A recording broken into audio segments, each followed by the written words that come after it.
Es momento de escuchar nuestro mensaje de vida. Somos Vida Abundante Chile.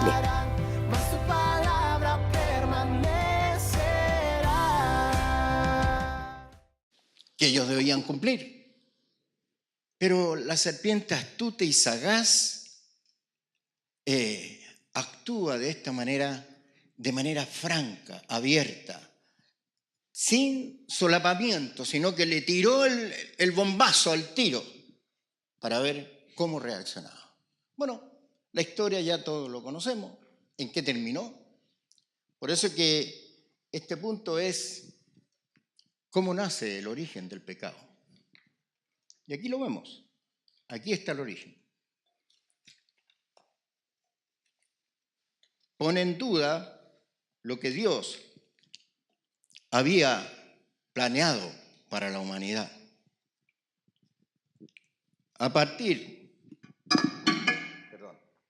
de este extraordinario suceso, se introduce el pecado en el corazón del hombre. Y posteriormente Adán comió del fruto prohibido que le dio Eva. Voy a leer Génesis 3, 1 al 5. Si la pasita lo tira, me evita el buscarlo y así ando más rápido. ¿Qué dice ahí? Pero la serpiente era astuta, más que todos los animales del campo que Jehová Dios había hecho, la cual dijo a la mujer: ¿con que Dios ha dicho no comáis de todo el árbol del huerto? Y la mujer respondió a la serpiente. Ella quiso conservar el respeto por Dios y le dice: del fruto de los árboles del huerto podemos comer, pero del fruto del árbol que está en medio del huerto, dijo Dios, no comeréis de él. Es decir, ella tenía claro que de ese fruto no debía comer, especialmente porque era la recomendación de Dios para la vida y no de ella, de la humanidad. Pero ¿qué pasa? El diálogo continúa. Dice: no comeréis de él, ni le tocaréis, para que no muráis. Había una advertencia, ¿verdad?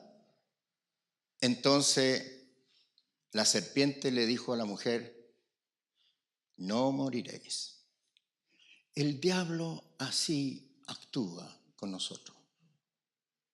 Por eso que en tiempos pretéritos a conocer al Señor, nosotros éramos esclavos de esta acción generada en el origen de la creación. ¿Cómo es que nos liberamos de esta rebelión natural que tenemos? Lamentablemente estamos perseguidos por estos pecados que nos llevan a la esclavitud. Y somos esclavos del pecado. Y así viviste toda tu vida hasta que conociste al Señor.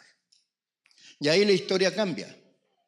Pero la consecuencia de lo que pasó en aquellos días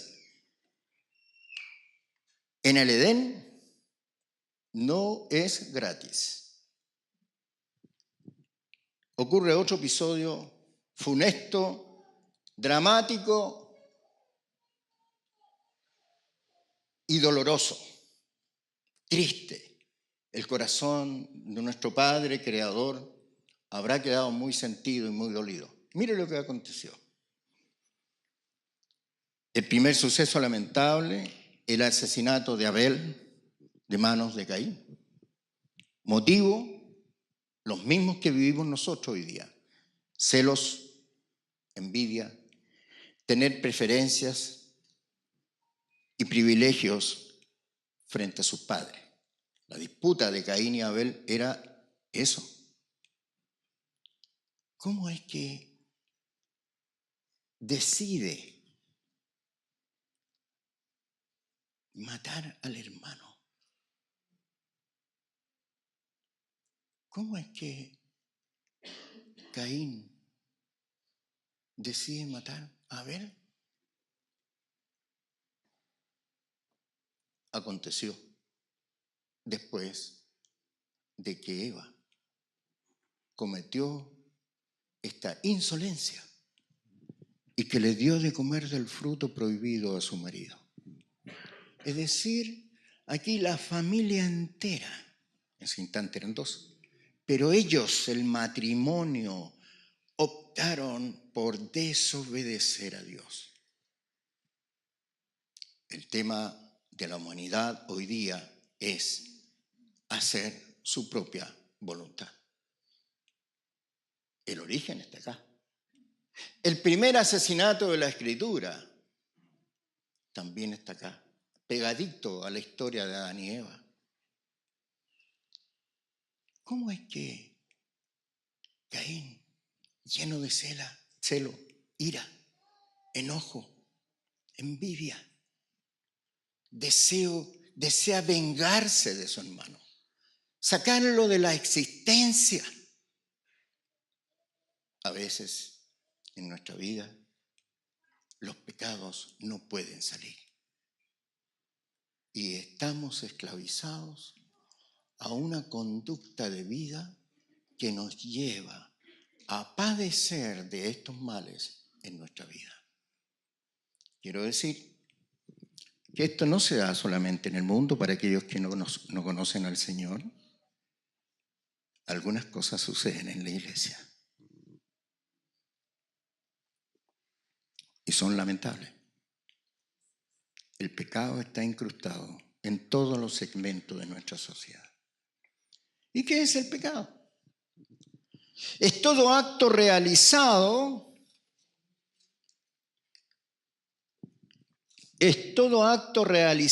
por los hombres que no se ajustan al mandato divino y principalmente a lo que nos propone la Escritura y el testimonio de Cristo.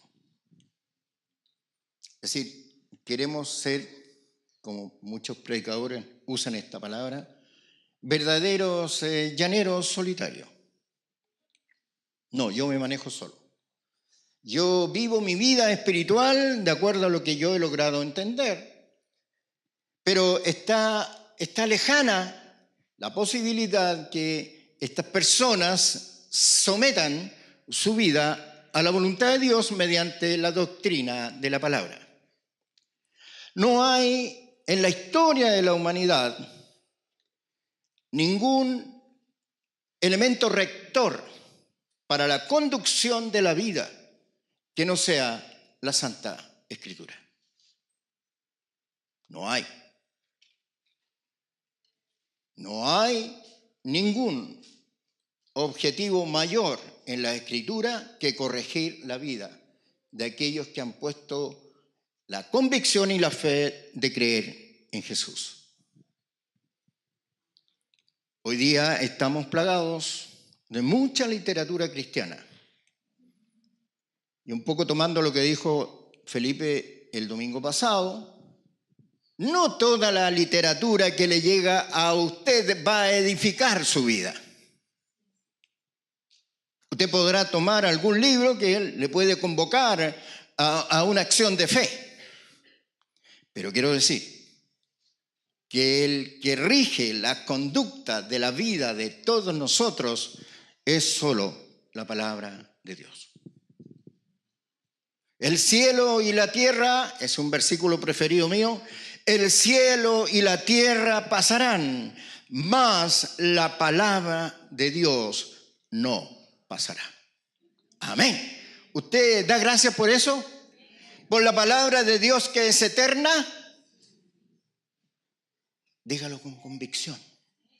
¿Sabe por qué? Porque este es el manual, no el de cortapalos, el manual de la corrección ordenada frente a Dios.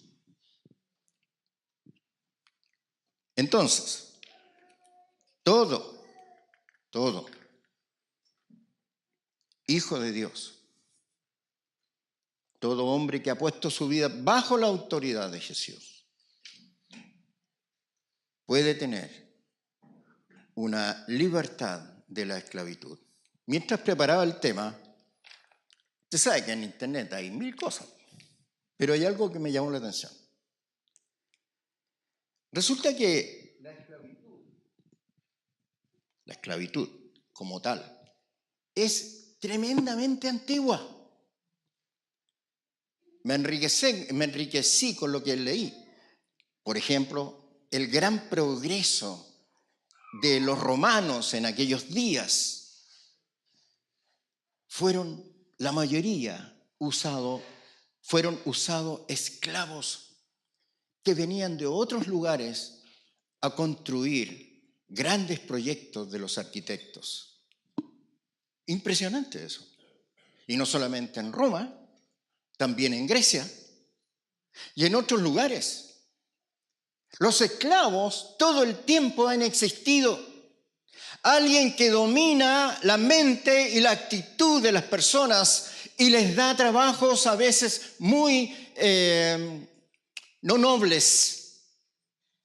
Usted cuando hace la figura de un esclavo o siente la figura de un esclavo, inmediatamente ve un hombre que está al servicio de alguien poderoso, de un amo. El esclavo no tiene derecho a reclamo. El amo podía hacer de su familia propia de él. Podría quitarle los hijos, le quita su esposa, sus bienes. Un esclavo no tiene derecho a nada. Pues así vivíamos en el mundo. Estábamos sometidos a una esclavitud que nos llevaba por un mal camino.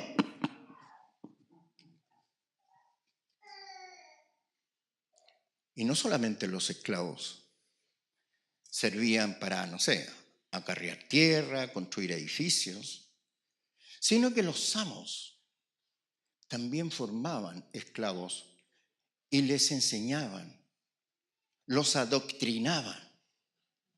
Y eran seguramente esclavos de otro nivel. ¿Y qué pasaba con estos esclavos que eran formados? ¿Sabes lo que hacían los amos? Tomaban estos esclavos más preparados y les enseñaban a los hijos de los amos. Le entregaban cultura, ciencia, en fin, todos los ramos que hoy día podrían verse, a lo mejor menos en aquellos días. Por tanto, uno tiene la idea del esclavo, el pobrecito, el pobre esclavo. Lo más cercano de una gran llegada de esclavos en América Latina fue cuando se construyó el Canal de Panamá. Trajeron una cantidad de esclavos impresionante. Pero habían esclavos que sabían que iban a morir en esa faena. Los tajos abiertos que hicieron para que pasaran los barcos en el canal eran de una enorme altura. ¿Y a quién creen ustedes? Los ingenieros mandaban a hacer ese destaje de la tierra. A los esclavos. Y los tipos estaban trabajando en su faena y de pronto se derrumbaba parte de lo que estaban haciendo y quedaban ahí muertos muchos esclavos. Era una cosa dolorosa. Los esclavos no tenían derecho a nada. Lo habían perdido todo. Lo pierden todo en esta condición. ¿Por qué yo quise decir antes de Cristo y después de Cristo? Porque nosotros también hemos perdido, no nosotros, digo la iglesia en general, el mundo, aquel que está apartado de la voluntad de Dios, ha perdido sus derechos. No tiene cómo libertarse, porque Satanás mismo está sobre la vida de estas personas y no los dejan ser libres. Así que los esclavos, no solamente tenemos la figura del pobre esclavo con una pala, un chuzo, una carretilla, acarreando materiales, no. Habían hombres que los preparaban para enseñar. Qué increíble esto. Uno aprende cuando prepara estos temas. La historia de la humanidad se ha movido siempre con esclavos. 55% del pueblo de Brasil tiene rastros o, ¿cómo se llama eso? Ancestros de esclavos. 55%. Es decir, el pueblo del Brasil, 50% eran originarios y esclavos. Y estos desplazamientos de los esclavos por el mundo se hacían para trabajar principalmente la agricultura. En Estados Unidos, por ejemplo, los esclavos eran contratados para sembrar o cosechar el algodón. Se necesitaban miles, pero miles de hombres que no tenían derecho a nada. En Brasil, para el café. Es decir, no nos puede sorprender que tanta esclavitud haya habido en el mundo. El diablo nunca deja de trabajar porque siempre quiere tener a cada uno del que puede, tenerlo bajo su voluntad, bajo la bota. Por eso que somos esclavos de Satanás. O lo fuimos si es que tú pusiste tu vida bajo la autoridad de Jesús. Entonces, en rigor, cuando tú naces, eres esclavo. Y después te convertiste al Señor, ahora también eres esclavo. Pero un esclavo distinto, un esclavo voluntario. Ya lo vamos a ver.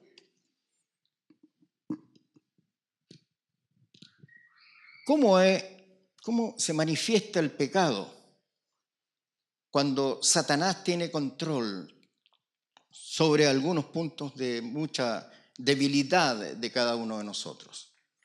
Usé un pasaje clásico, típico, que todo el mundo lo conoce, yo creo que está de memoria, si yo lo pregunto, todos lo van a recitar.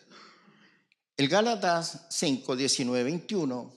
Yo que aquí quiero mostrar simplemente los resultados, cómo el diablo trabaja en diferentes áreas de nuestra vida y cómo él nos tiene bajo un dominio absoluto con estas conductas reprobadas por Dios.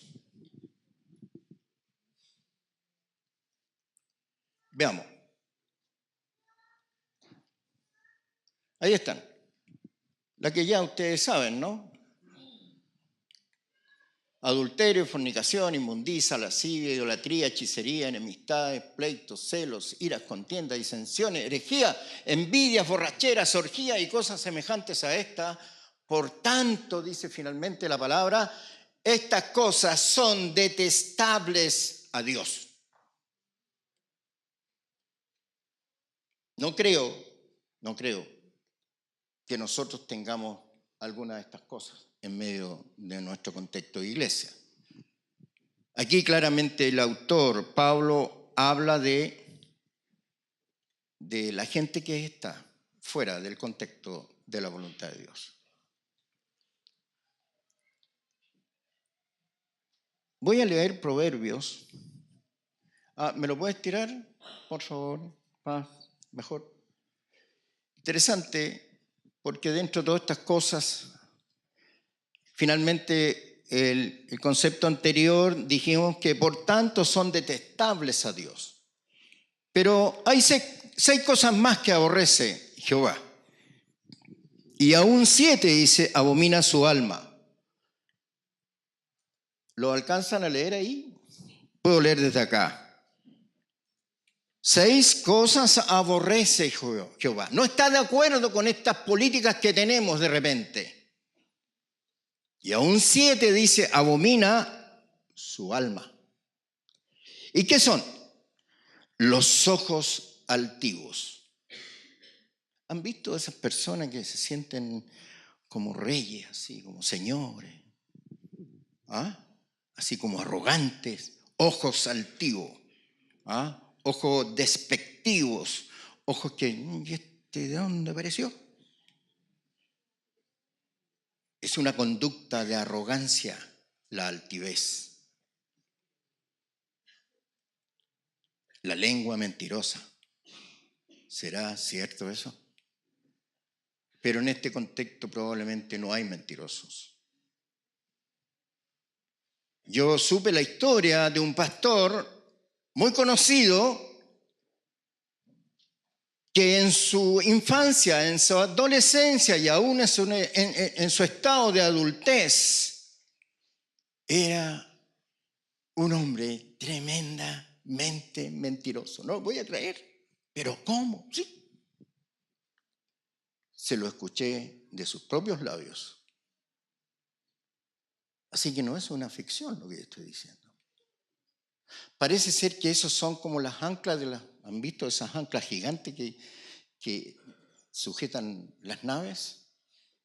Hay cosas en el corazón de nosotros que están ancladas y que no se pueden liberar. Ancladas. ¿Cómo evito mentir? Es una cosa detestable por Dios. Detestable. La mentira. Cuesta mucho ser auténtico. Cuesta su poco. Es difícil. Después aquí hay un par de puntos más dramáticos. Dice, las manos derramadoras de sangre. Esto está en Proverbio, así que esto no es una invención mía. Las manos derramadoras de sangre, agrégate inocente. En estos días, nuestro país ha sido víctima de situaciones francamente deleznables. Deleznable. Que alguien premedite la muerte de otro personaje, de otro señor, para vivir una vida en oscuridad, de la más absoluta oscuridad, es impresionante. Es el caso de ese señor profesor, que lo matan, lo mutilan, y no solamente conforme con eso, lo tiran al mar. La pregunta que habría que hacer, ¿qué pasará con esas manos que derramaron sangre inocente? Dios lo tiene establecido. La condenación es evidente que vendrá sobre esas personas. El corazón que maquina pensamientos inicuos. El corazón. Ellos prepararon toda una estrategia para matar a ese profesor. Es decir, maquinaron los pensamientos inicuos, no santos, no puros, pérfidos, malos por naturaleza. Hermanos, nosotros tenemos propensión a de repente, no quizás declararlo públicamente, pero tener pensamientos inadecuados respecto de ciertos seres queridos o miembros de nuestra iglesia. No quiero que esto se aplique tan tácitamente como el ejemplo que acabo de dar, pero sí, hay pensamientos indignos que nos destruyen nuestra fe.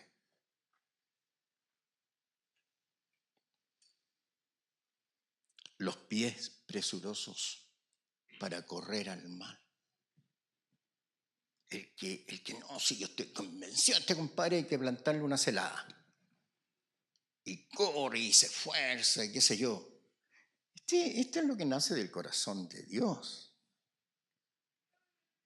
Estos pensamientos son las cosas que Dios aborrece y que claramente están identificadas en nuestra sociedad.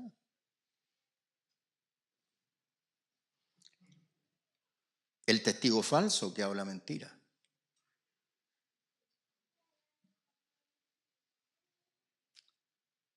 Se dio un caso en esta congregación. hermana que está en un juicio laboral donde el patrón o el amo niega que ella estuvo trabajando en su empresa.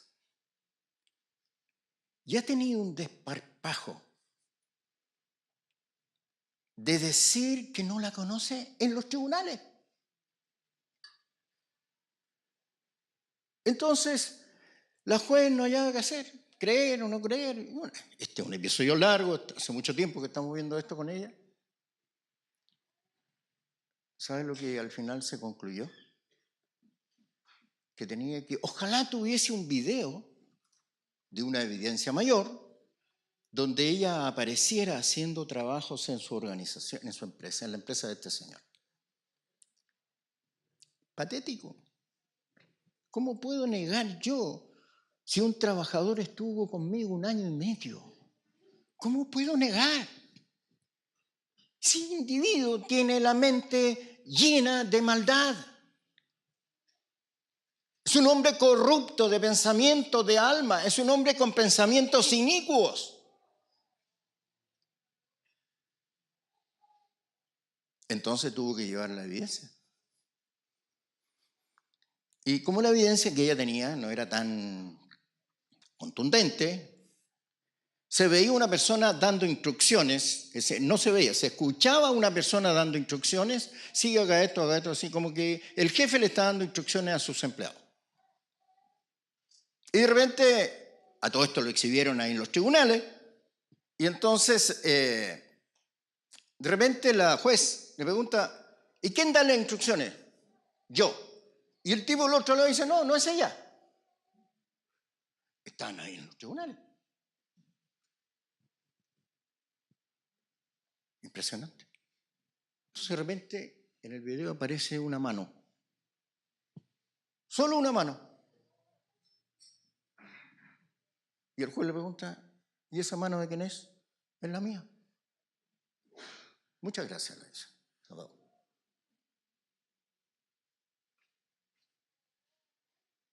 El testigo falso que habla mentiras.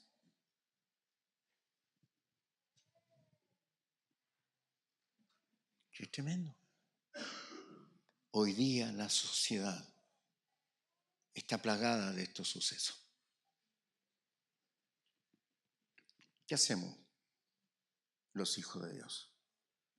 Yo le decía a la hermana, mira, tú tienes que ir para que el Señor destape y descubra esta verdad. Porque esto es una falacia, no puedo imaginarme que este hombre cara dura, cara de fierro, cara de lo que sea, ante los tribunales declare una mentira de esa magnitud. Pero existe. Ese hombre es esclavo de la maldad de su corazón. Ese hombre no tiene a Jesús en su vida, nunca le ha conocido.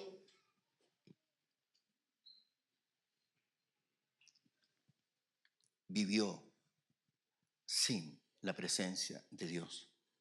Es un esclavo del diablo y de su maldad. Y finalmente, el que siembra discordia entre hermanos. Y aquí, obviamente, que hay un comentario asociado a la actitud que debemos tener en el contexto de la iglesia.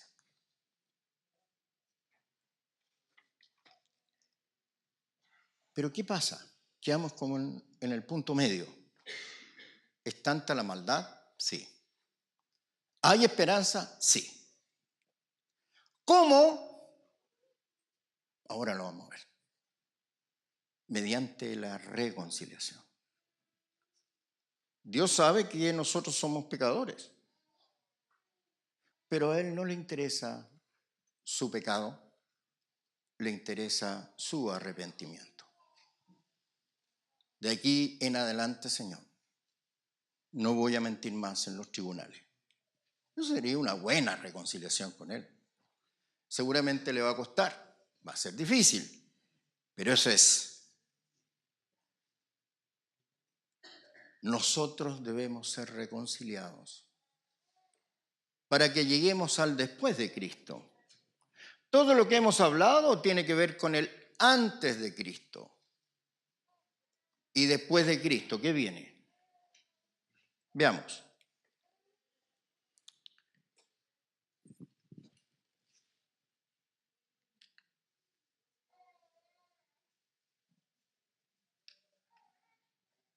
¿Que apreté algo, pasito aquí, que nos salta?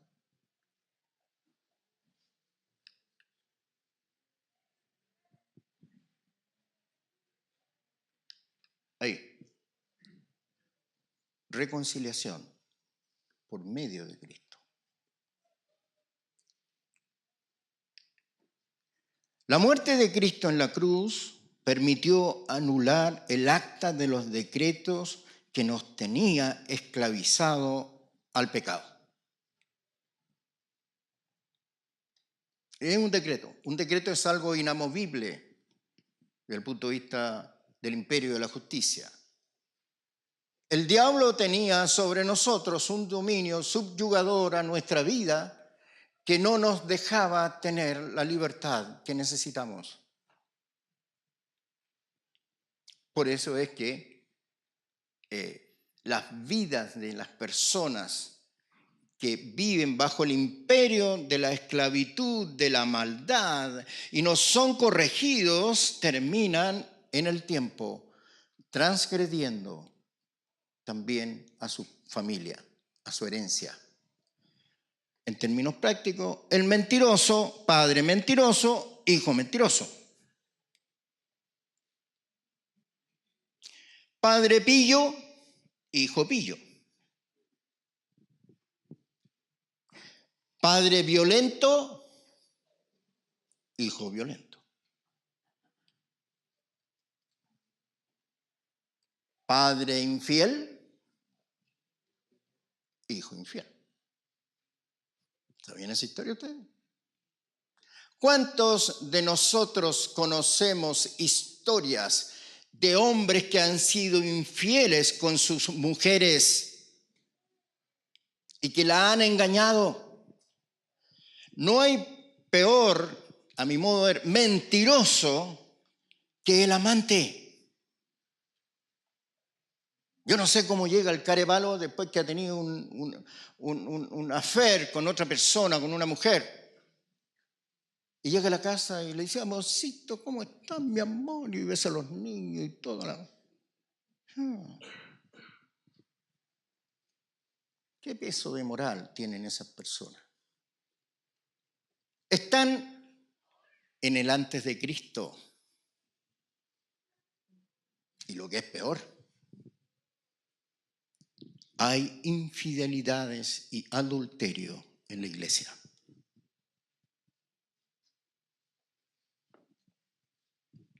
¿Cómo vamos a santificar primero nuestras vidas y luego también la iglesia? Si el tipo que se enganchó con una mujer, lo único que quiere es acostarse con ella. Y quiero agregar algo más, con el respeto a mis hermanas. Hoy día yo encuentro que también las mujeres están súper desinhibidas. Hoy día el adulterio también, yo diría, no sé si estará empatado, pero no sé los estudios que hacen los científicos, los psicólogos, pero hoy día las mujeres están tremendamente desinhibidas. Les da lo mismo. Y disculpa, Agustín, pero quiero usar un testimonio de alguna vez que contaste esto acá. Cuando una mujer tenía interés en este flaco y llegó a una reunión y le dijo, no, si no te preocupes, vengo sin ropa íntima. ¿Qué te parece? Qué increíble. Es decir, venía dispuesto a pecar, a hacer pecar a Agustín. ¿Tú crees que tuvo un rubor esa persona? ¿Tuvo una confusión moral? Hoy día el mundo está así. Por eso que hay dos tiempos, el antes de Cristo y el después de Cristo. Nosotros no podemos mezclar la historia de nuestra vida desde antes de Cristo, habiendo conocido al Señor, poniéndonos bajo su autoridad y traer aquellas cosas que son del antes de Cristo al después de Cristo. Es una mazamorra espiritual incomprendida. Hermano, hermana, esto no puede ser. En la iglesia, este es el cuerpo de Cristo. Esta parte del cuerpo de Cristo donde debiera existir la santidad.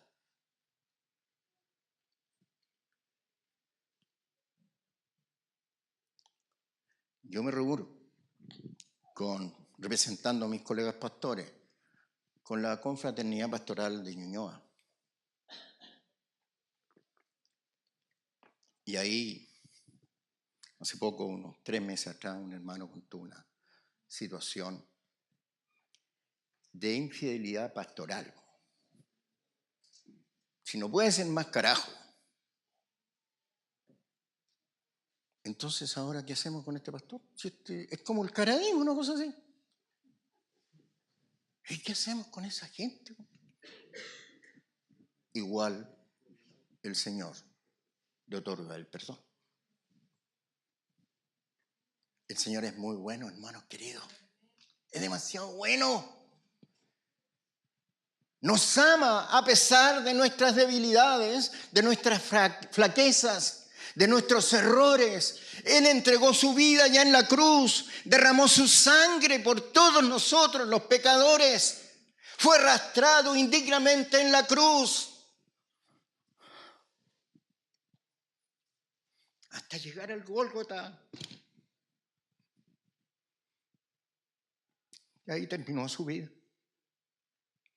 Por ti, por mí, por todos.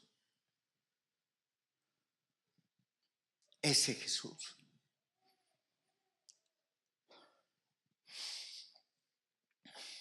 Él es el después de Cristo.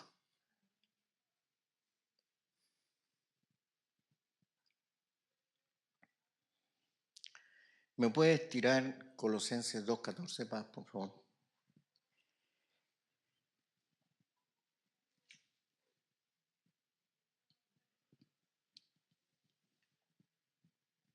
Esto es lo que hizo el Señor con su muerte en la cruz, anulando el acta de los decretos que había contra nosotros, que nos era contraria, quitándola de en medio y clavándola en la cruz.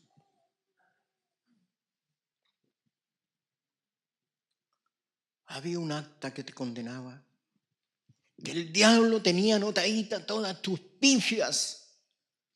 Y entonces cada vez que te querías arrepentir, el diablo sacaba esto y te decía, mira, aquí te tengo todo esto puntito. Tú hiciste esto, hiciste lo otro. Cuando Cristo murió en la cruz, si este es el listado de pecados que agobiaba tu alma y tu espíritu, cuando el Señor murió en la cruz y expiró, dejó blanco tu licón. No hay pecado. Los perdoné todos, aún los más crueles, los más terribles, los más dolorosos. Así te dejó blanco.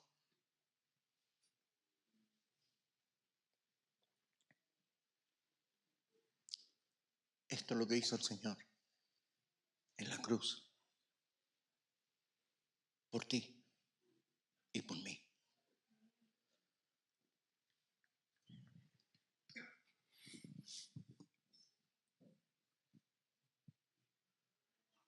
La muerte de Cristo en la cruz permitió anular el acto de los decretos que nos tenía esclavizado al pecado. Éramos esclavos. Éramos esclavos.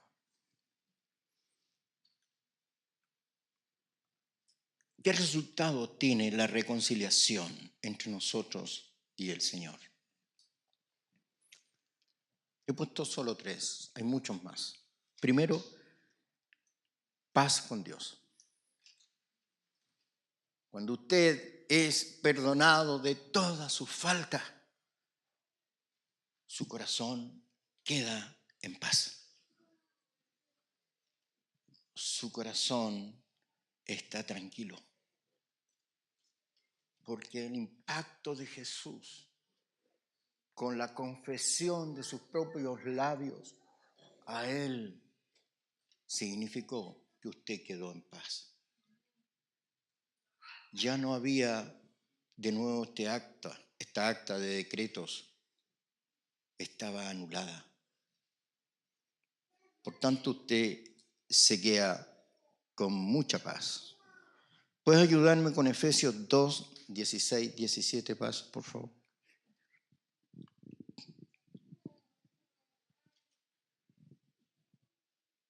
Y mediante la cruz reconciliar con Dios a ambos en un solo cuerpo, matando en ella las enemistades. Un solo cuerpo.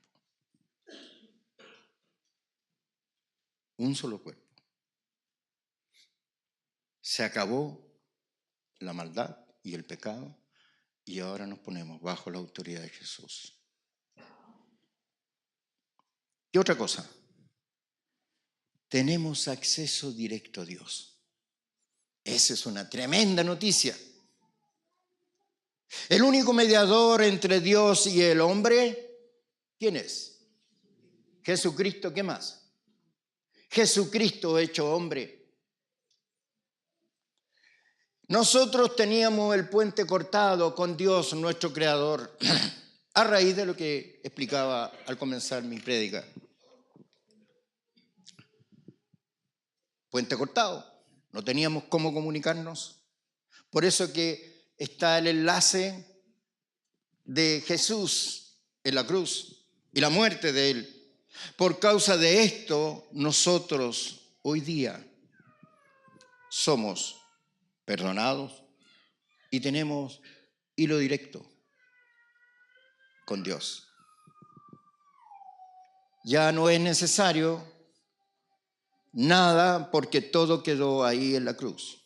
Así que tú tienes, como los gringos antes decían que tenían un teléfono rojo, no sé, entre los rusos y los gringos. Ahora no sé qué teléfono tendrán, pero tú tienes un teléfono directo hoy día. Así que úsalo, conéctate con Él, llámalo, habla con Él, dile lo que sientes, ora con Él, dile que venga a estar contigo ahí en tu habitación, conversa con Él, anímate a buscarle. Hoy tienes acceso directo.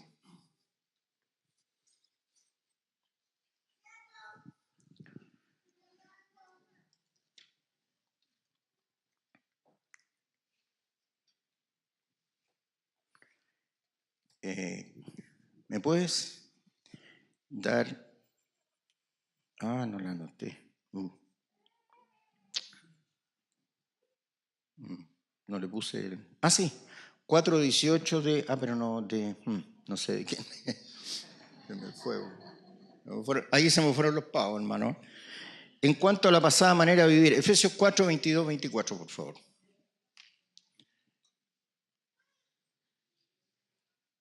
¿Esa era? No es esa. No importa, no la busqué. Prefiero que te vayas, por favor, a Efesios 4. Ok, eso, bien. Yo me acuerdo cuando yo me convertí hace muchos años atrás, el primer texto que me enseñaron y me lo aprendí de memoria, que ahora ya la memoria mía está un poquito frágil, es esa. En cuanto a la pasada manera de vivir, despojados del viejo hombre, el AC, que está viciado conforme a los deseos engañosos. Hay un vicio permanente, por lo que dice el autor. Deseos engañosos. Ciertamente el engaño no edifica nada, ni sirve para nada. El engaño. Por tanto, tenemos que adquirir una manera de vivir distinta, donde el señorío de Cristo verdaderamente cumpla su rol. Lo cumpla. De lo contrario, nuestra vida será más de connotaciones religiosas que de ser un discípulo del Señor. Hace tiempo atrás, en una de mis prédicas, yo dije esto: las iglesias constituidas como esta, como parte del cuerpo de Cristo,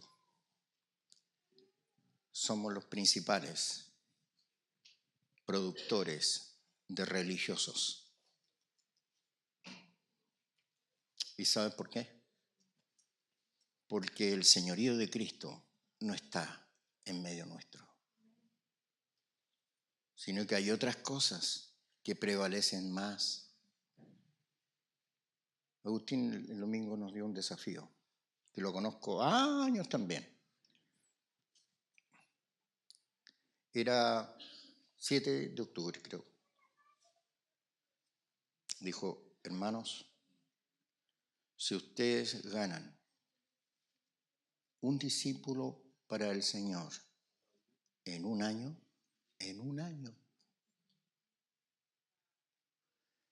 el próximo año tendremos que hacer 2 cultos, porque no cabrán todos. Ese es el desafío de que Jesucristo sea tu Señor. Y no el Dios que es súper bonachón. ¿No es cierto que tú me perdonas, Señor, porque no hago tal cosa o esto otro? Dice la Escritura que Pedro, cuando Jesús le dijo: de hoy en adelante te haré pescador de hombres, el texto siguiente es: al instante. Así dice: al instante soltó las redes. Al instante. La convicción tiene que venir a tu corazón. Tiene que ser una realidad de compromiso. La iglesia está llena de personas termocéfalas. Tienen la cabeza caliente con la escritura, con el conocimiento. Les gusta leer el libro, que esto, el libro, vaya al libro. Yo no estoy en contra de la literatura cristiana. Hay libros extraordinarios. ¿Ustedes conocen un libro que se llama Las puertas del cielo? Un libro extraordinario. Lo estoy leyendo por segunda vez. Maravilloso. Será porque mi madre está enferma y está próximo a que el Señor se la lleve, ¿no? Pero es un libro maravilloso, donde presenta la otra dimensión espiritual que aquí carnalmente no la vemos en la tierra. Rebecca Sprinkler es la autora del libro. Una vivencia de una persona que estuvo al borde de la muerte, fue llevada al cielo y allá empieza a experimentar todas estas cosas increíbles. Pero vuelve y volvió para escribir. Hermano, anímese. Usted tiene una segunda vida. Es una vida permanente en Cristo Jesús, aquí en la tierra, y arriba hay otro trabajo más para usted. Hay mucho que hacer allá en el cielo. No cree que allá los hermanos andan tocando el violín o andan paseando por los ríos o las calles de oro o las puertas de piedras preciosas y andan en un turismo.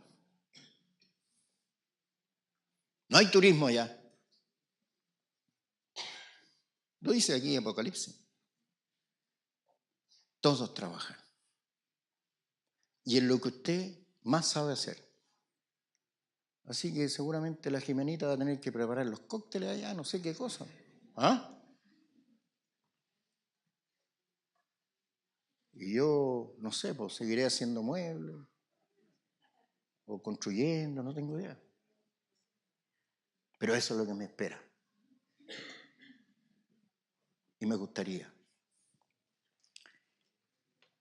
Finalmente, hermanos, termino con una exhortación de parte del profeta Ezequiel a todos nosotros. Ya, Paz, tíramela ahí, ya la tiraste.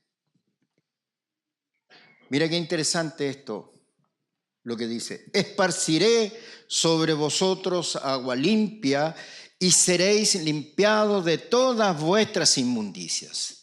Y de todos vuestros ídolos os limpiaré. Os daré corazón nuevo, pondré espíritu nuevo dentro de vosotros. Y quitaré de vuestra carne el corazón de piedra. Y os daré un corazón de carne. Y pondré dentro de vosotros mi espíritu.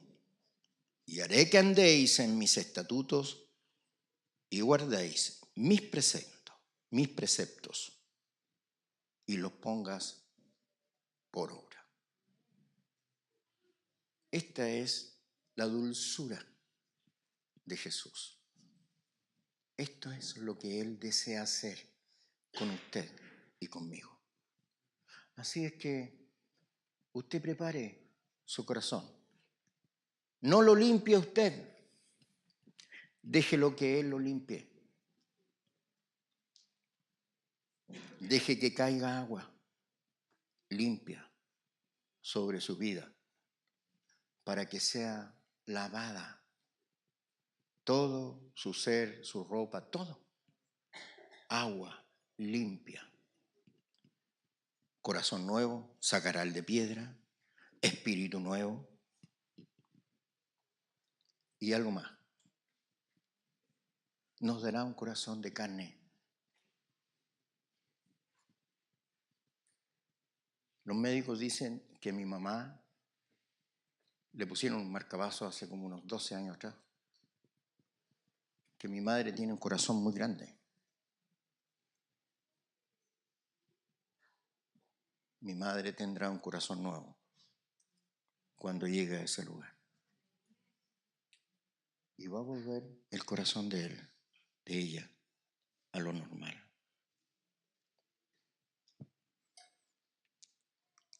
Pondré mi espíritu sobre ustedes. La esencia de Dios está ahí, en medio nuestro. Y haré que andéis en mis estatutos y guardéis mis preceptos y los pongáis por obra. Hermano, aquí tenemos que ponernos todos en la partida de una pista atlética. ¿Han visto esos deportistas de élite que a la señal que da el juez toman sus posiciones hasta que hay un disparo que es la señal de partida? Yo quiero que esta mañana usted se ponga en esa pista